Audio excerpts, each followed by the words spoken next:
রাসূল সাল্লাল্লাহু আলাইহি ওয়াসাল্লাম বলেছেন, 3 ব্যক্তির দোয়া ফেরত দেওয়া হয় না। সাধারণ একটা দিন। ছোট্ট ইয়াসিন নামাজ পড়তে চাইতো না।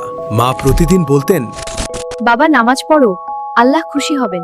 কিন্তু ইয়াসিন বলতো। পরে পড়বো আম্মু। একদিন হঠাৎ সে খুব অসুস্থ হয়ে গেল। উচ্চ জ্বর, দুর্বল শরীর, বিছানা থেকে উঠতে পারছিল না। আর তার মা সারা রাত সেজদায় পড়ে কাঁদছেন। হে আল্লাহ, আমার ছেলেকে সুস্থ করে দাও, তাকে হেদায়েত দাও, নামাজি বানাও। কয়েকদিন পর আল্লাহর রহমতে ইয়াসিন সুস্থ হলো। সে দেখল তার মা চোখ লাল করে তার পাশে বসে আছে। সেদিন ইয়াসিন বুঝল মায়ের ভালোবাসা কেমন হয়।